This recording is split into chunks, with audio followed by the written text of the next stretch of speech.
జ్యోతిర్మయుడగు దేవుని సంగమా, దేవుని సమాజమా, దేవుని బిడ్డలారా, ఈరోజు దేవుని యొక్క వాక్యం.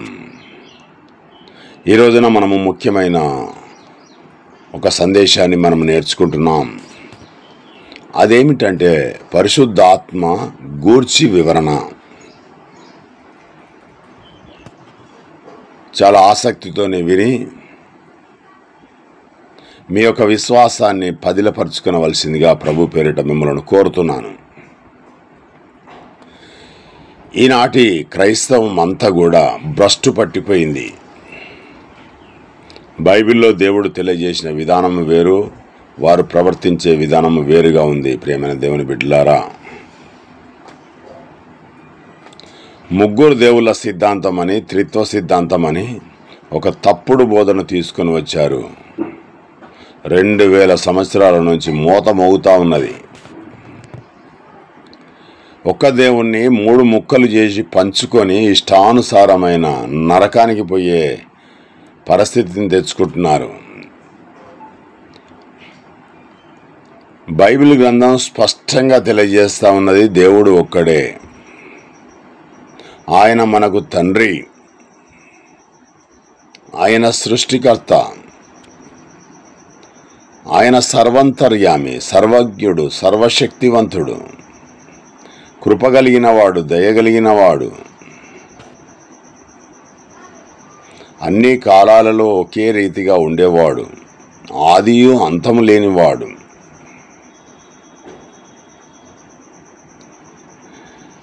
ఆ ఒక్క వ్యక్తి మాత్రమే దేవుడు.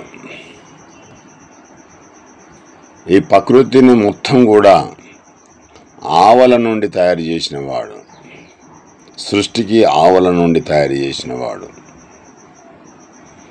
అంత పెద్ద దేవుణ్ణి 3 ముక్కలుగా చేయడానికి వీరెవరు? ఒకసారి ప్రశ్న వేసుకోవాలి. పరిశుద్ధాత్ముడు, పవిత్రాత్మ, ఆదరణకర్త, లేక ఆత్మ, లేక పవిత్రాత్మ, ఏది అన్నా కానీ దేవుని యొక్క ఆత్మనే. యోబు గ్రంథంలో తెలియజేశాడు కదా, దేవుని యొక్క ఆత్మ నన్ను కలగజేసెను అని యోబు గారు తెలియజేశాడు. ఆదికాండము 1వ అధ్యాయములో 2వ వచనంలో దేవుని యొక్క ఆత్మ జలముల పైన అల్లాడుచుండెను.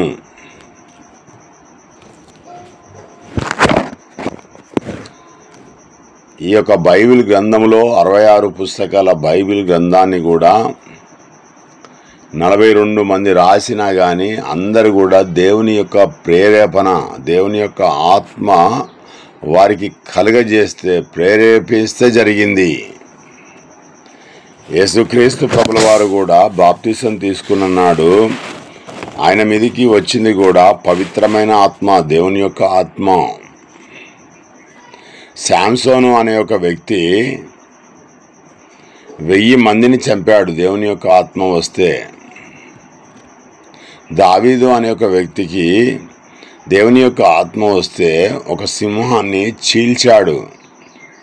ఎలుగు బంటిని వెంట్రుకలు పట్టుకొని కొట్టి చంపాడు. ప్రియమైన దుర్బోధకులకు అర్థం కావట్లేదు దేవుడెవరో, దేవుని కుమారుడెవరో, దేవుని ఆత్మ ఏమిటో తెలియక పిచ్చిగా మాట్లాడి అనేక మందిని భ్రష్టత్వంలోనికి తీసుకొని వెళ్తున్నారు. గుడ్డివానికి తోవ ఏ విధంగా చూపెడతాడు? ప్రియమైన దేవుని పిల్లారా, గుడ్డివాడు తోవ చూపితే వాడు గుండెలో పడిపోతారు ఇద్దరు కలిసి. ఈనాటి క్రైస్తవం కూడా అలాగే భ్రష్టు పట్టిపోయింది. ఎంత ప్రయత్నం చేసినా వినట్లేదు. ప్రేమైన దేవుని బిడ్డలారా, నేను క్లుప్తంగా ఈ రోజున మాట్లాడుతున్నాను. పరిశుద్ధాత్మ అంటే దేవుని యొక్క ఆత్మ.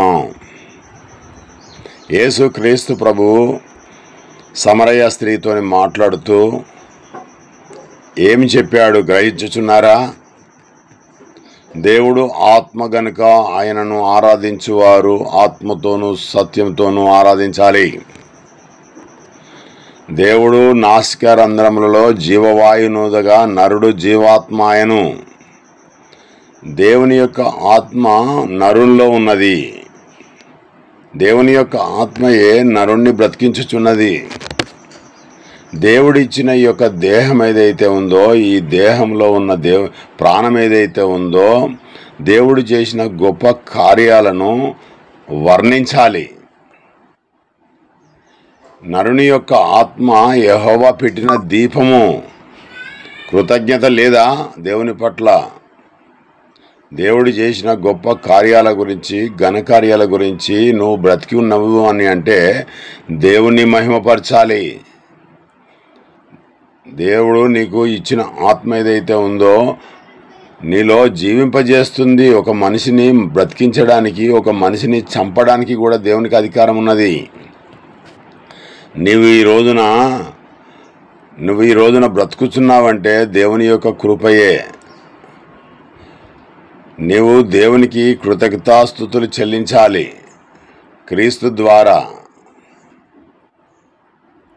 ప్రియమైన దేవుని బిడ్డలారా, దేవుని యొక్క ఆత్మ అంటే వేరొక వ్యక్తి కాదు. పరిశుద్ధాత్మ గురించి పాత నిబంధన గ్రంథంలో 3 సార్లు మాత్రమే వ్రాసి ఉంది. కొత్త నిబంధన గ్రంథంలో అనేక మార్లు వ్రాసి ఉంది. వేరొక ఆదరణకర్త అంటే వేరొక వ్యక్తి కాదు. ఆది నుండి దేవుడు తన ఆత్మ ద్వారానే ప్రతి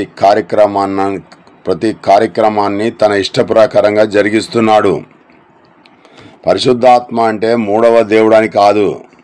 దేవుని యొక్క ఆత్మ ప్రేరేపించి ఏ వ్యక్తినైనా వాడుకుంటాడు దేవుడు.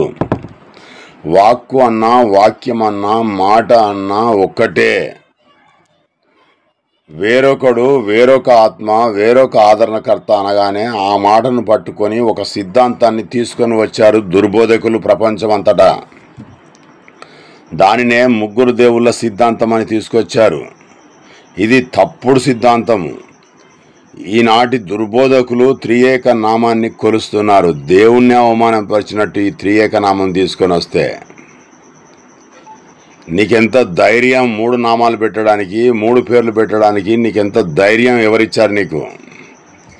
ప్రియమైన దేవుని బిడ్డలారా, దేవుని యొక్క ఆత్మ అంటే దేవుడన్నా, దేవుని యొక్క ఆత్మ అన్నా, దేవుని వాక్యం అన్నా, దేవుని వాక్కు అన్నా, ఏది దేవుని యొక్క జ్ఞానం అన్నా, దేవుని యొక్క భవిష్యత్ జ్ఞానం అన్నా, దేవుని యొక్క వివేకం అన్నా అంతా కూడా దేవుడే.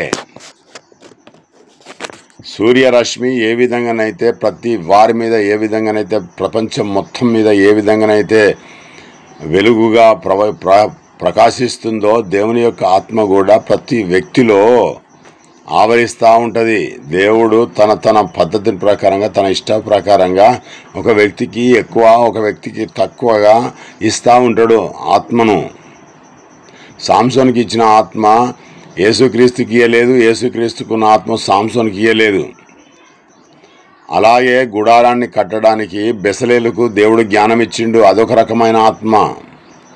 అలాగే సొలొమోనుకు జ్ఞానం ఇచ్చిండు ప్రపంచంలో ఉన్న వాళ్ళందరికంటే, అదొక రకమైన ఆత్మ. అది రాజ్యం పరిపాలించడానికి. బెసలేలుకి ఇచ్చిన జ్ఞానం ఏంటిదైతే ఉందో అది గుడారం కట్టడానికి, దేవుని యొక్క సన్నిధిని కట్టడానికి. నోవాకి ఇచ్చిన ఆత్మ ఏంటిదంటే ఆనాడున్న దుష్ట ప్రపంచం నుంచి ఆ యొక్క నీటి వరదలో కొట్టుకుపోకుండా, నాశనం కాకుండా తన కుటుంబాన్ని రక్షించుకోవడానికి, ఒక ఓడను సిద్ధం చేయడానికి నోవాకు దేవుడు ఒక ఆత్మ ఇచ్చాడు. యేసుక్రీస్తు ప్రభుకు ఎలాంటి ఆత్మ ఇచ్చాడంటే కొలత లేని ఆత్మ ఇచ్చాడు. గ్రహించుచున్నారా? యేసుక్రీస్తు ప్రభుకు కొలత లేని ఆత్మనిచ్చాడు. కొలత లేని ఆత్మను ఇవ్వడం ద్వారానే సూచక్రియలు, మహత్కార్యములు, గొప్ప కార్యములు చేసి దేవునిని మహిమపరిచాడు. ఆయన గొప్ప చేసుకోలేదు ఎక్కడ కూడా. అర్థమవుతుందా ప్రియమైన దేవుని బిడ్డలారా? దొంగ బోధలను ఖండించండి, దేవుణ్ణి గొప్ప చేయండి, దేవుని కుమారుడైన యేసుక్రీస్తు ప్రభువును గొప్ప చేయండి.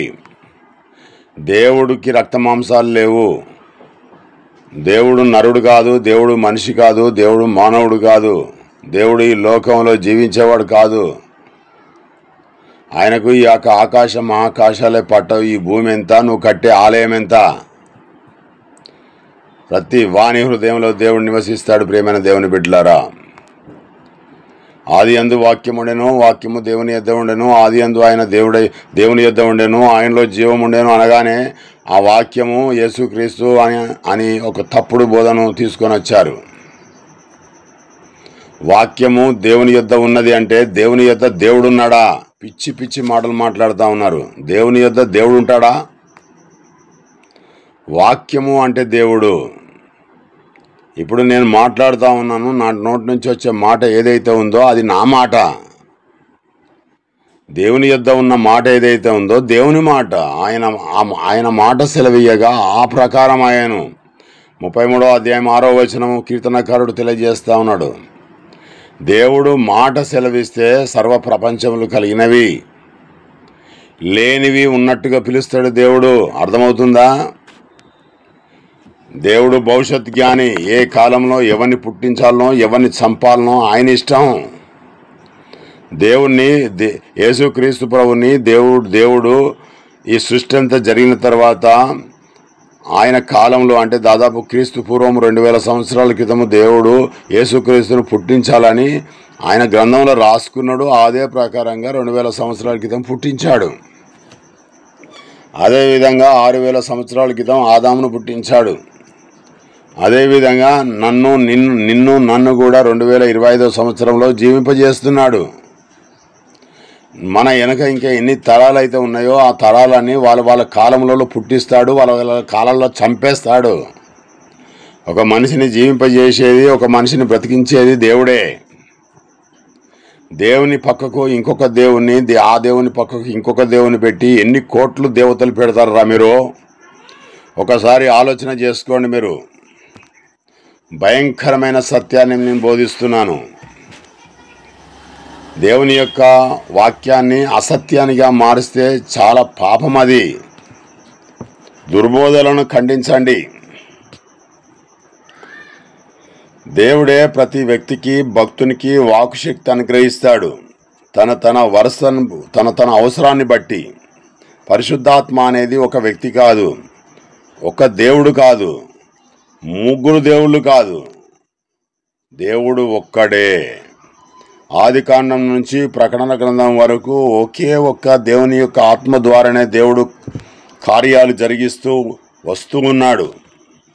ప్రవక్తలందరూ దేవుని యొక్క ఆత్మ చేత ప్రేరేపింపబడి దేవుని మాటలు తెలియజేశారు, యేసుక్రీస్తుతో సహా. యేసుక్రీస్తు ప్రభు కూడా దేవుని యొక్క ప్రవక్తనే. దేవుని యొక్క ఇష్టానుసారుడు, దేవుని యొక్క అడుగు జాడలేందు నడిచిండు, దేవుని యొక్క ఆత్మ కలిగి జీవించాడు. దేవుని యొక్క ఆత్మ పొంది అనేకమైన గొప్ప కార్యాలు, మహత్కార్యాలు, ఆశ్చర్యకార్యాలు చేసి భూమి మీద దేవుని మహిమపరిచాడు.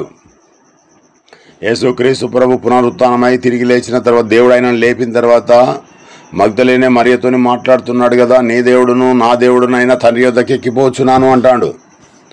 అంటే యేసుక్రీస్తు ప్రభు నా దేవుడు అని పరలోకంలో ఉన్న దేవుణ్ణి నా దేవుడు అని అన్నప్పుడు మరి యేసుక్రీస్తు ప్రభుని ఎందుకు దేవుడిగా చేస్తున్నారు ఈనాటి దుర్బోధకులు?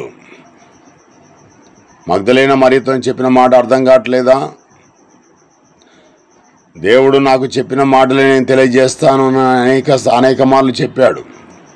తండ్రి నాకు కనబరిచిన పనులే చేస్తా ఉన్నాను, తండ్రి నాకు చెప్పిన మాటలే నేను నెరవేరుస్తా ఉన్నాను. తండ్రి చేయమన్నది తప్ప నా అంతటా నేను ఏమి చేయట్లేదు. దేవుని యొక్క ఆత్మచేత యేసుక్రీస్తు ప్రభు ప్రేరేపించబడి అనేకమైన గొప్ప కార్యాలు చేశాడు. కుష్ఠవ్యాధులను బాగు చేశాడు. అది మాత్రమే కాకుండా రక్తస్రావం కలిగిన స్త్రీలను బాగు చేశాడు. చనిపోయిన వ్యక్తులను బ్రతికించాడు. దాదాపుగా 38 సంవత్సరాలుగా మంచం పట్టిన వ్యక్తిని బాగు చేశాడు. పుట్టుగుడ్డి వారిని బాగు చేశాడు. మాట రాని వారిని బాగు చేశాడు. అందులను బాగు చేశాడు. అనేక మందిని బాగు చేశాడు. ప్రియమైన దేవుని బిడ్డలారా, అవన్నీ దేనివల్ల జరిగాయనుకుంటున్నారు? దేవుని యొక్క ఆత్మ, కొలత లేని ఆత్మ యేసుక్రీస్తు ప్రభు మీద ఉన్నది గనుక దేవుని చేత ప్రేరేపించబడి చేశాడు యేసుక్రీస్తు ప్రభు. తనకు శక్తి, తన సొంతంగా ఏం శక్తి లేదు యేసుక్రీస్తు ప్రభుకు. యేసుక్రీస్తు ప్రభుకు దేవుని యొక్క శక్తి ఇవ్వకుంటే యేసుక్రీస్తు ప్రభు ఒక డమ్మీ సెల్లు లాంటి వ్యక్తి, ఒక డబ్బా లాంటి వ్యక్తి. ఆయన ఒక పై సంబంధం కూడా పనిచేయడు. దేవుని యొక్క ఆత్మ యేసుక్రీస్తులో ఉండి యేసుక్రీస్తు ప్రభు సర్వ మానవాళికి రక్షకుడిగా దేవుడు నియమించాడు గనుక, రక్షకుడు అని ప్రజలందరూ తెలుసుకొని ఆయన మాట దేవుని మాట అని తెలుసుకొని దేవుని యొక్క మాటలు యేసుక్రీస్తులో ఉంచాడు గనుక, యేసుక్రీస్తు మాట వింటే దేవుని మాట విన్నట్టు, యేసుక్రీస్తు దేవుని యొక్క మాటల ప్రకారంగా జీవించాడు గనుక దేవుని కుమారుడయ్యాడు.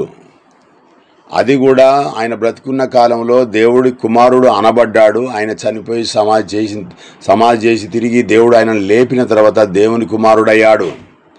పరిశుద్ధమైన ఆత్మను బట్టి దేవుడు కుమారుడయ్యాడు. 1వ అధ్యాయం 5వ వచనం రోమపత్రిక. ప్రియమైన దేవుని బిడ్డలారా, దేవుని కుమారుడు అనబడ్డాడు బ్రతుకున్న కాలంలో.